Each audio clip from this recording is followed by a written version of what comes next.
नमस्कार मित्रांनो, विने दोघातील ही तुटेना या महा एपिसोडच्या पार्ट 2 भागामध्ये आता आनंद आणि निकिता स्वानंदीला प्रपोज कसं करायचं असं समरला सांगत असतात की गुडघ्यावर बसून, आणि स्वानंदी मॅडम असं म्हणायचं, ए Swanandi madam I love you असं म्हणायचं. आनंद म्हणतो की हे पग अरे असं म्हणायचं की ए Swanandi madam I miss you I love you. आता मात्र समर हसत असतो. तेवढ्यात मात्र समर म्हणतो की हे बघा, आजपर्यंत फक्त मला शंका होती पण आता खात्रीच पटली आणि पूर्णपणे तू कामातून गेलेली आहे असं तू निकिताला म्हणतो. अरे आनंद, तू लवकरीला डोक्यांच्या डॉक्टरांकडे घेऊन जा. अरे हे सगळं किती बालिश दिसेल, असं कोणी प्रपोज करतं का? मी असं काही करणार नाही असं जेव्हा तो म्हणतो तर निकिता म्हणते की अरे याला काय अर्थ आहे, आणि हा जर बोललाच नाही तर मात्र आता ह्या स्वानंदीला कधी समजणार. त्यानंतर आता इकडे सुष्मिता अंशुमनकडे येते आणि म्हणते की अंश आता चला आपल्या घरी चला, आपण जाऊयात, इथे थांबायला नको. आणि त्याच्या हाताला धरून त्याला म्हणते की चल. तर अंशुमन मुद्दा म्हणतो की अगं असं काय करतेस, सासूबाईंना काय वाटेल, आणि जर आपण असं अचानक निघून गेलो तर त्यांचा अपमान होईल, तू तुझ्या ताईकडे लक्ष देऊ नकोस.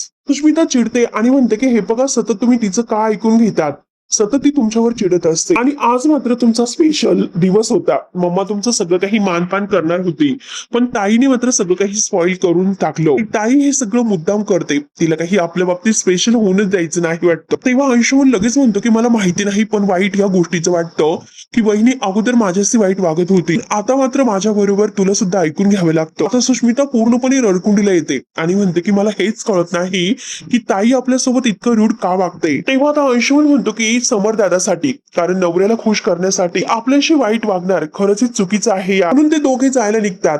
तेव्हा मंदा तिथे येते. मंदा म्हणते की अरे यार कुठे निघालात आणि कुठेही जायचं नाही. सुष्मिता म्हणते की मला थांबण्याची इच्छाच नाही, ताई बघ कसा सारखा सारखा यांचा इन्सल्ट करते. आणि मंदा मात्र आता म्हणते की तुम्ही कुठेही जायचं नाही. त्यानंतर आता इकडे निकिता आणि आनंद ह्या दोघांनी एक प्लॅन केलेला असतो आणि मुद्दाम आता ती फोनवर बोलत आहे की स्वानंदीचा ऍक्सिडेंट झालेला आहे, तिला फार लागलेलं नाही ना असं मुद्दाम विचारते. हे ऐकल्यानंतर समोरला धक्काच बसतो. समोर म्हणतो की काय बोलतात, स्वानंदीचा ऍक्सिडेंट. समोर इतका शॉक झालेला असतो आणि तो म्हणतो की माझ्याकडे फोन दे, मला बोलायचं आहे, स्वानंदी मॅडमचा ऍक्सिडेंट झालेला आहे. तर निकिता मुद्दाम म्हणते की ओके ओके हॉस्पिटलमध्ये आहे का. समोर लगेच विचारतो की कुठल्या हॉस्पिटलमध्ये. निकिता मुद्दाम फोनवर बोलत आहे आणि समोरची इतकी घाई सुरू असते की लोकेशन वगैरे घे. तेव्हा निकिता म्हणते की अरे एक मिनिट, ती फोन ठेवते तर समोर म्हणतो की आनंद चल, अरे आपल्याला निघायला पाहिजे. आता हे दोघांचा हा प्लॅन असतो. तर आनंद म्हणतो की एक मिनिट, तू इतकं पॅनिक होऊ नकोस. तेव्हा लगेच आता समोर खूपच शॉक झालेला आहे. तो म्हणतो की अरे तू काय बोलतोस, मला म्हणतो की पॅनिक होऊ नकोस. एकतर स्वानंदी मॅडमचा ऍक्सिडेंट झालेला आहे, त्यांना 1000 वेळी सांगितलं की रिक्षाने प्रवास करत जाऊ नको. घरामध्ये 4 गाड्या आहेत, त्यामध्ये 4 ड्रायव्हर आहेत, तरी सुद्धा स्वतःच हट्ट पूर्ण करतात. आणि काय झालं आता की ऍक्सिडेंट झाला त्यांच्या स्वतःचा. आता मात्र मी त्यांना हॉस्पिटलमध्ये गेल्यानंतर चांगलं सुनावं आहे, कारण फक्त गाडी वापरायची, रिक्षाने वगैरे कुठेही जायचं नाही. तर आनंद आणि निकिता त्याच्याकडे फक्त पाहत असतात. तर समोर त्यांना म्हणतो की तुम्ही माझ्याकडे फक्त बघत का बसलात, चला आपण निघूयात, आता आपल्याला जायचं आहे लवकरात लवकर. तर त्या माझ्या आयुष्याचा महत्वाचा भाग आहेत आणि आता तुम्ही इथे बोलत का बसलेले आहात, चला लवकरात लवकर चला. तेव्हा निकिता म्हणते की तू इतकं पॅनिक होऊ नकोस, फार काही तिला झालेलं नाही, तिला डिस्चार्ज मिळणार आहे, रिलॅक्स. तेव्हा समोर विचारतो की खूप लागलेलं आहे का त्यांना, त्या ओके आहेत का. समोर म्हणतो की आता मात्र त्यांना माझी गरज आहे, आज सकाळी जर एकत्र आम्ही निघला असतो तर मात्र हे सगळं घडलं नसतं, तर एकट्याने खरंच यायला नको होतं, त्यांना घेऊनच यायला हवं होतं. त्यामुळे प्लीज आता चला लवकरात लवकर. तर आनंद आणि निकिता दोघंही म्हणतात की अरे थांब समोर. हे दोघंही सॉरी म्हणतात आणि दोघेही हसतात आणि म्हणतात की अरे आम्ही तुझ्याबरोबर प्रँक केला आणि खरंच सॉरी. समोर खूपच हायपर झालेला असतो. गीता म्हणते की अरे ते ठीक आहे, उत्तम आहे, अरे तिचा ऍक्सिडेंट वगैरे नाही झालेला, आम्ही तुला फसवलं. तेव्हा समोर आणखीनच चिडतो की तुम्ही दोघं मूर्ख आहात का, असं कोणी प्रँक करतं का. तेव्हा आनंद आणि निकिता खूप घाबरतात आणि म्हणतात की आम्ही सॉरी बोललो, दुसरं जर कोणी तुमच्या जागी असतं ना तर ठेवून दिलं असतं. मूर्ख कुठले, अरे मित्र आहात की शत्रू आहात तुम्ही माझे. म्हणून आता समोर खूपच भडकलेला असतो.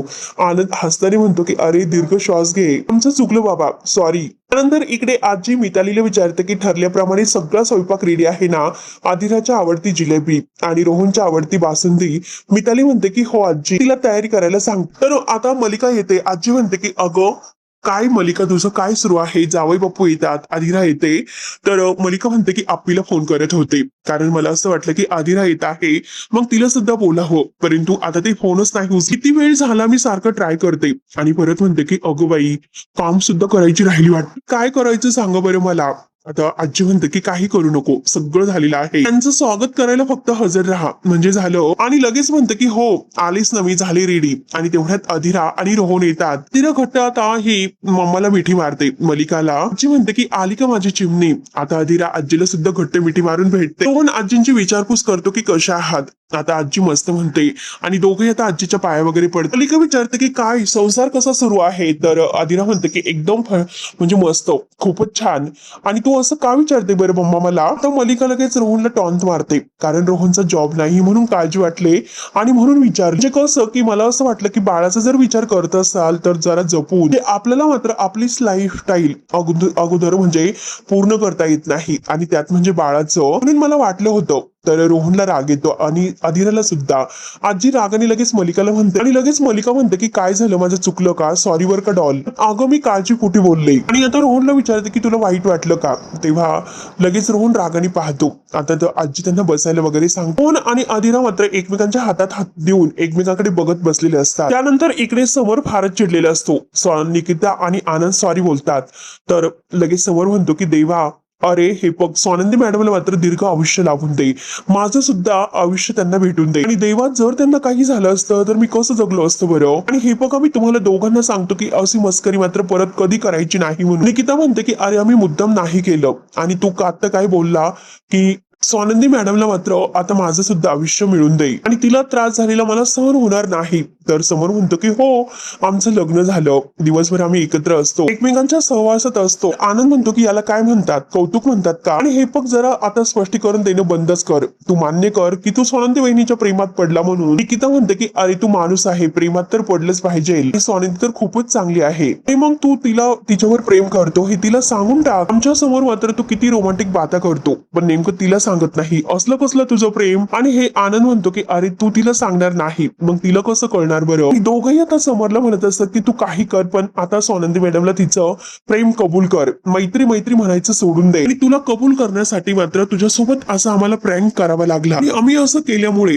तुझ्या मनात नक्की काय होतं ते शेवटी आम्हाला कळालं. त्यानंतर आनंद आणि निकिता म्हणतात की तू जर स्वानंदी वहिनीला तुझ्या मनातील प्रेम कबूल नाही केलं तर आयुष्यभर मात्र आम्ही दोघंही तुझ्याशी नाही बोलणार. हे मात्र फायनल आहे. तू आता ठरव काय करायचं आहे ते, स्वानंदीला प्रेम कबूल करायचं किंवा नाही. त्यानंतर आता इकडे बाबा काहीतरी बाजारातून घेऊन आलेले आहे आणि स्वानंदीच्या हातात पिशवी वगैरे देतात, परंतु नंदूचा चेहरा पडलेला असतो. बाबा विचारतात की काय झालं. आणि तेवढ्यात मंदा, सुष्मिता आणि अंशुमन बाहेर येतात आणि मंदा लगेच स्वानंदीवर ओरडायला सुरुवात करते की अगं स्वयंपाकाची तयारी कर, यांच्या म्हणजे बरोबर बोलण्यापेक्षा. तर लगेच सुष्मिता म्हणते की हे पग, जिजू येण्याच्या अगोदर मम्मा आमचं सुरू कर, म्हणजे आम्हाला निघता येईल. तेव्हा मंदा म्हणते की अजूनपर्यंत समरराव काही आलेले नाहीत.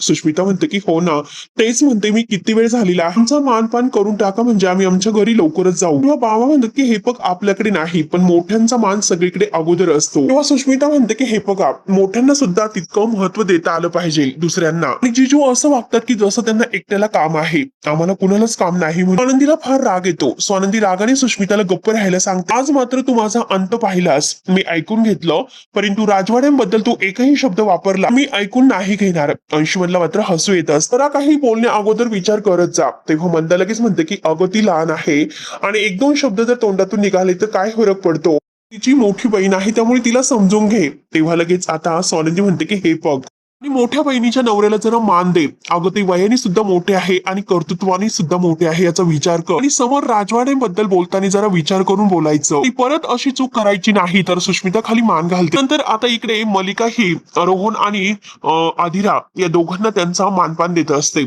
आता त्यांना अगोदर कपडे वगैरे देते, बॉक्स देते आणि त्यानंतर आता जोडवे आहे तर ते अधिराला देते. आजी म्हणते की अगं हे जोडवे घालायचे म्हणजे कसं, लग्न झालेल्या बायका घालत असतात आणि हे फक्त दागिने नसतात, तर आजकाल तुम्हाला इंटरनेटवर सगळं काही कळतं आणि बायकांच्या तब्येतीशी हे दागिने निगडीत असतात. आणि रोहनला म्हणते की जावई बापू तुमच्यासाठी सुद्धा आहे सोन्याची चैन आणि सोन्याची अंगठी. ती रोहनला देते. ही अंगठी चैन 2 तोळ्याची आहे असं रोहनला म्हणते. तेव्हा अधिरा म्हणते की मॉम, माझ्यापेक्षा रोहनला तर बेस्ट असं गिफ्ट मिळालेलं आहे. मलिका विचारते की आवडलं का. रोहन म्हणतो की हो आवडलं. तर मलिका म्हणते की आत्ताच घालून बघ. तेव्हा रोहन म्हणतो की काकू थँक्यू सो मच, पण इतकं महाग गिफ्ट आहे आणि माझ्यासाठी खूप मोठं गिफ्ट आहे, त्यामुळे हे गिफ्ट आता स्वीकारणं हे मला योग्य नाही वाटत. मलिका म्हणते की अरे जास्त काहीच नाही, तुझा स्वाभिमान दुखवायला नको म्हणून छोटीशी गिफ्ट आणलं. तेव्हा आता रोहन म्हणतो की खरंच मी नाही घेऊ शकत. आजी म्हणते की अरे असं नाही, अरे तुझा मान आहे तो. आजी म्हणते की अरे प्रेमाने देत आहे. तर रोहन म्हणतो की हो आजी मला कळतं, पण खरंच नकोय. आजी म्हणते की हे बघ मला फार वाईट वाटेल तू जर हा मान घेतला नाही तर. मीरा म्हणते की अरे घे ना. तर रोहन म्हणतो की ठीक आहे घेतो. आणि आजी म्हणते की मी जेवणाची तयारी कुठपर्यंत झाली जरा बघून येते, म्हणून आजी किचन मध्ये येते. तर लगेच मलिका म्हणते की डॉल नवीन घराचा विचार करतात की नाही. तर रोहन म्हणतो की हो नवीन घर आम्ही घेणार तर आहोत, पण कसं आहे काकू त्या नवीन घरामध्ये आम्ही सगळेजण एकत्रच राहू आणि आदिरा आणि मी आई बाबांना सोडून कुठेच नाही राहणार. तर आदिरा म्हणते की हो आम्हाला सगळ्या फॅमिलीला एकत्र राहायला आवडतं. मलिका म्हणते की अच्छा म्हणजे सासूबाईंशी पटत नाही तरी. आदिरा म्हणते की अगं मॉम तो त्यांचा स्वभाव आहे, आता हळूहळू सवय होईल त्यांना माझी आणि मला त्यांची, हो की नाही रोहन. रोहन म्हणतो की हो यस. आणि आई जरी मला समजून घेत नसल्या तरी सुद्धा मात्र बाबा आहे रोहन आहे ना घरी माझी काळजी घेण्यासाठी, ते दोघंही मला छान असं सपोर्ट करतात. रोहन म्हणतो की यस आणि कायम करत राहू. रोहन म्हणतो की काकू कसं आहे आम्ही त्या घरात आहोत म्हणून आईला हँडल करू शकतो, आणि जर आम्ही तेथून निघून गेलो तर बाबा एकटे राहतील आणि मला नाही वाटत की बाबा एकटे आईला हँडल करू शकतील. हो मात्र त्या दोघांना आता एकत्र बघून खूप तिला आता राग येत असतो. त्यानंतर इकडे आता सरपोतदारांच्या घरामध्ये आता ही सुष्मिता फारच चिडलेली असते. तर आता माझ्या नवऱ्याला बोलायला लागली ना तर मग सर स्वानंदी म्हणते की बोल ना काय करशील. आणि हे बघ मी तर बोलत राहणार जोपर्यंत मात्र तुझं आयुष्य आहे तोपर्यंत मात्र मी बोलत राहणार. तुझं उद्ध्वस्त झालेलं आयुष्य मी नाही बघू शकत आणि त्यासाठी मात्र मी प्रयत्न करत राहणार, तुला जरीही जाणीव नसली ना तरी सुद्धा.